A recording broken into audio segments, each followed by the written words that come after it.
Welcome to Kapow. I'm Sonya. And I'm Al. Now, if you've seen the show before, then welcome back. Hello. If you haven't seen the show before, then go back and watch all the others first. Otherwise, you won't be able to follow the plot.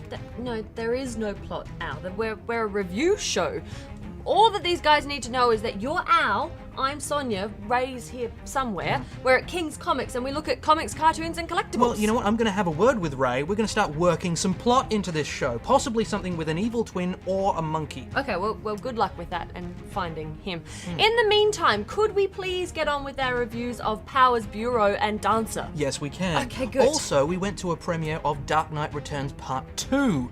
So we're going to be having a bit of a look at that and having a bit of a chat with Ray about what we thought about it. Indeed, that will be full of gratuitous awesome. As many awesomeness as we can fit in. Yes. But in the meantime, let's get this started with our review of Bloodshot Volume 1. You know, Harbinger went a long way in getting me involved in some of the revamped titles coming out of Valiant. And yet when I saw Bloodshot issue number 1 on the shelves, I wasn't terribly interested. To me, it kind of looked like a Rambo with superpowers kind of crazy story, and it wasn't something that I was kind of keen on. Now that the trade paperbacks come out, I'm actually really glad we went back and had a look. Yeah, look, I haven't read the original incarnation of Bloodshot either, so I wasn't sure what to expect. But it starts with what seems to be a fairly standard story. An ex-military guy called Ray Garrison comes out of retirement to rescue his buddy who's been captured by enemy forces. Yeah. But then a few pages in, you find out that everything this poor guy knows about himself is a lie. Even his own name. Referred to only by the codename Bloodshot, he's the subject of a secret military program called Project Rising Spirit, which has injected him with nanomachines that make him damn near unkillable. Which in itself is pretty sweet, even if it does leave you with grey skin, red eyes and a weird red circle on your chest. But in order to keep him under control, Bloodshot's handlers have filled his head with lies and false memories. Absolutely. Dwayne Swazinski has done a really great job at creating this bait and switch story, which is a million miles away from the kind of dumb, gung-ho, gum-toting story I thought it was going to be. It actually brings up some really interesting points, everything from the ethics of the military straight through to, you know, how much memories define a person. Yeah, but don't worry, there is also some disturbingly visceral violence for those of you who like to see a bit of carnage.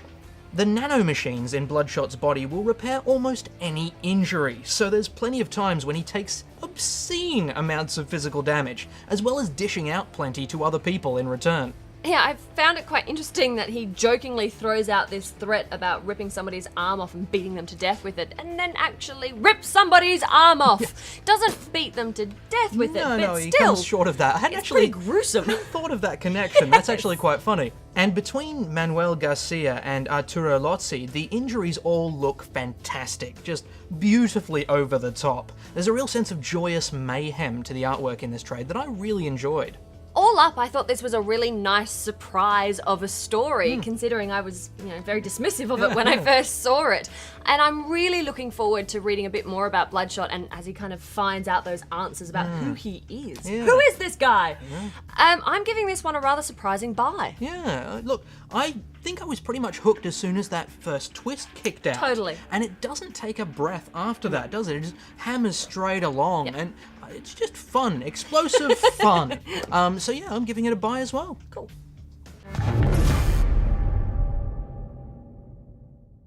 G'day guys, here we are at the Australian screening of Batman Dark Knight Returns Part 2, and we're all highly anticipating what will happen next. Al, do you have any ideas, any expectations? Look, I'm really looking forward to the throwdown between Batman and Superman. Totally. Loved it in the book. I'm really looking forward to seeing it in motion. Just, it's going to be great. Excellent, Sonya? Yeah, look, I just really love this book. I think it's amazing, so I can't wait to see what they do with that big final scene. Okay, well, I'm not really familiar with the story arc itself, so I'm it's an open book for me, open world, please, throw it at me. I want an excellent, exciting film. Actually, it might as well be an awesome film for a first timer. That's what I would love to see. Love it. Yeah. Awesome. All right, we'll see you soon, guys.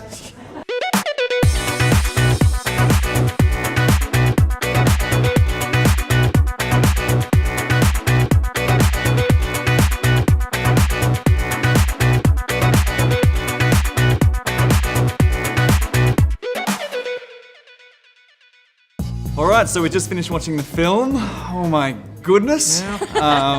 We won't tell you too much about it, but we'll give you our thoughts, our opinions. So Al, start with you. Okay, look, this is one of my favourite arcs of Batman ever. I mean, I know it's possible dark future, but it's probably my favourite Batman story. So a lot was riding on this for me. Yes. And I gotta say, I was satisfied. Awesome. Which is quite rare, I'm usually quite picky, but I loved this. I mean, I thought they took a lot of risks, like especially with some of the content. They went a lot further than similar stuff has gone, and it paid off for me. They changed some things, but usually for the, I don't want to say You weren't better, disappointed by those changes at all?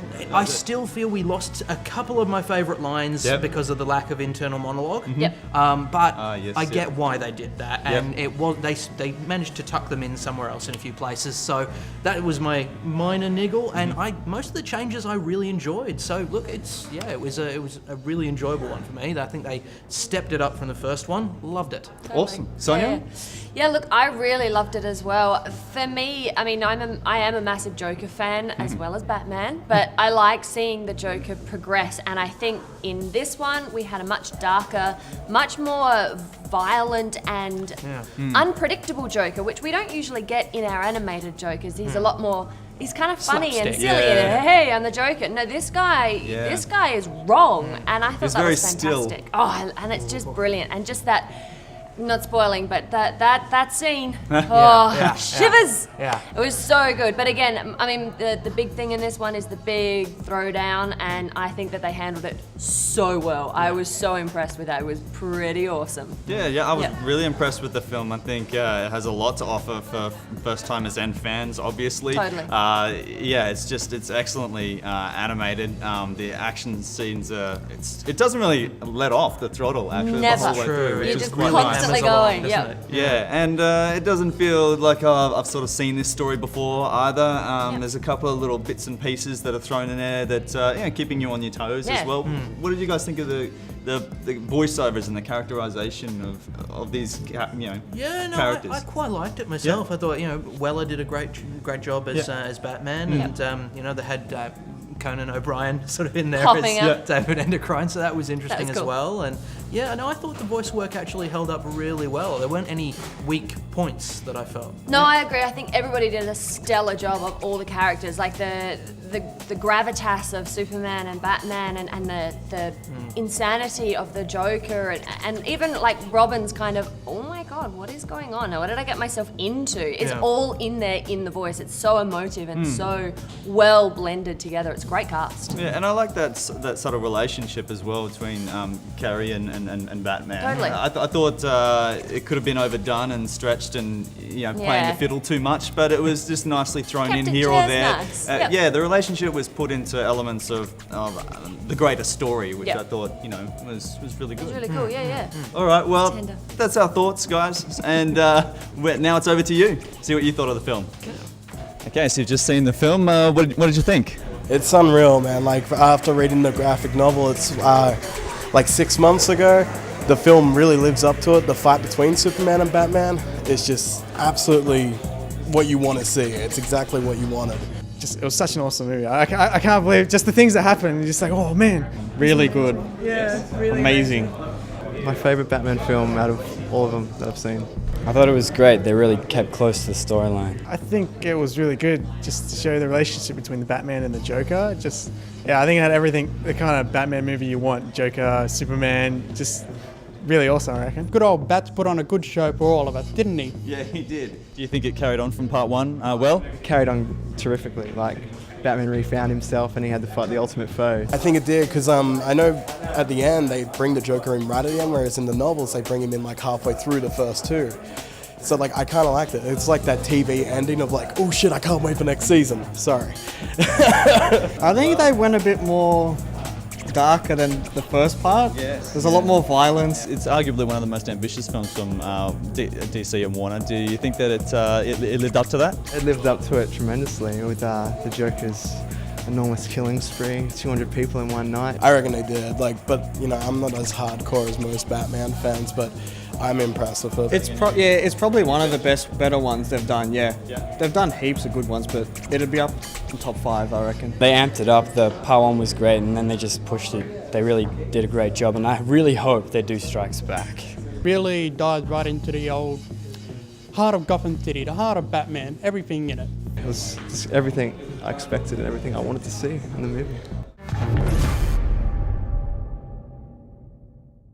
As our regular viewers will know, I love crime noir about as much as I love people in capes throwing cars at each other. So, it was a match made in heaven when I first happened across Brian Michael Bendis and Michael Avon Oeming's love child of a series, Powers. Yes, and he hasn't stopped talking about it ever since. Why would I? Well, look, it is awesome, okay. But for those of you who are not in the know, Powers revolves around a pair of detectives called Christian Walker and Dina Pilgrim, who investigate homicides involving superheroes or supervillains.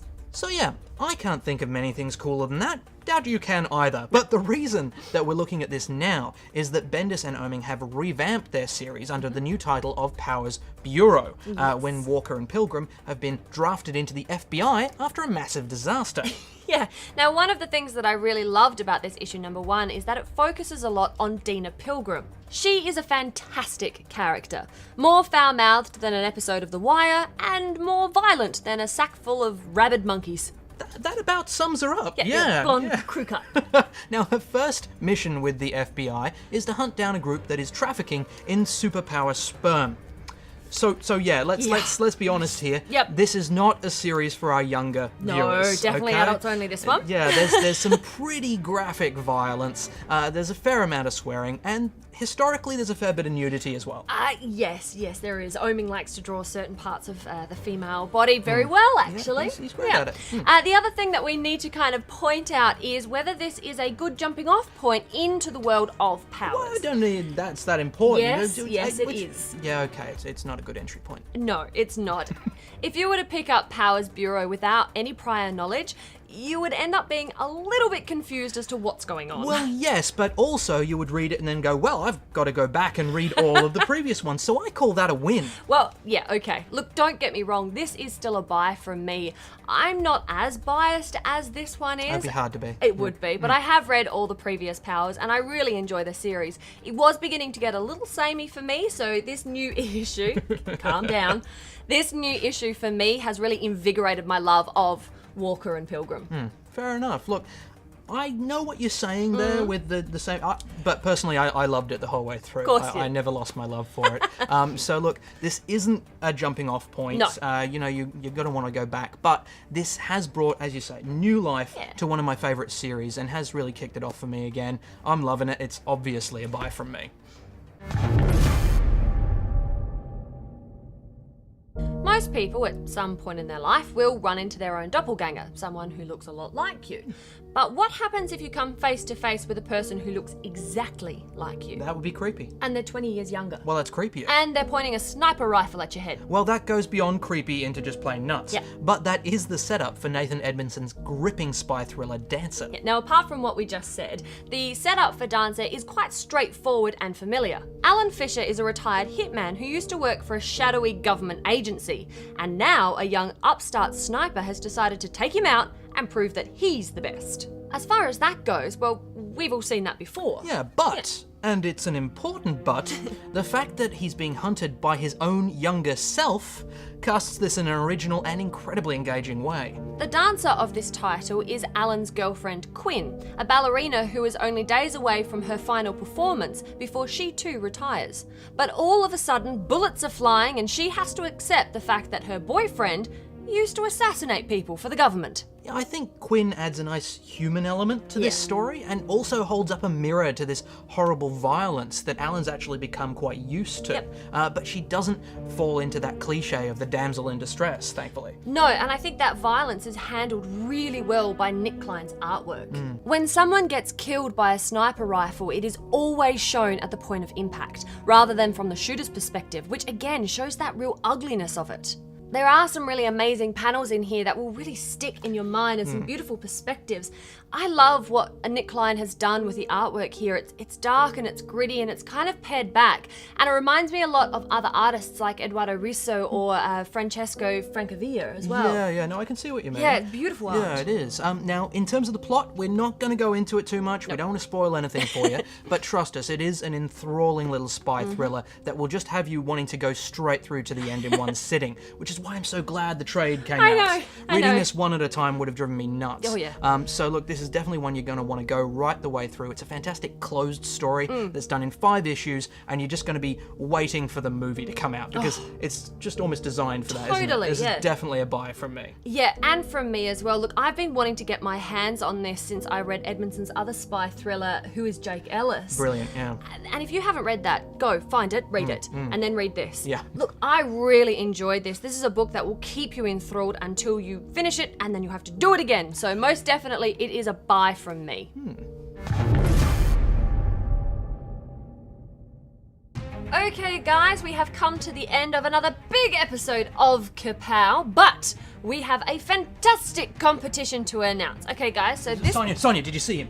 Did you see him? Who? What? My evil twin. I saw him out the back. He got away from me God, coming out here. You are so ridiculous. I was just about to announce our competition for the Dark Knight Returns Part 2. Okay, that is more important. No, Yes. okay, so you've already told them that they need to get on our Facebook and tell us what they think the next Batman arc to be changed into an animated feature should be and why, and that's how they win a copy. Well, no, but you just did, so, Oh. do that. Well, Do you want to do the rest? No, you're good. No, You're good. Go okay. on. Don't forget, guys, head on over to sftv.com.au for another little slice of Kapow. This week we take a look at Amala's Blade and Guardians of the Galaxy. Now, I am off to watch this a couple more times before we give it away, basically. You gonna come? No, I've got to keep an eye out for that evil twin. Oh my God, you are such an idiot. What? I can't believe you don't believe me. I saw him.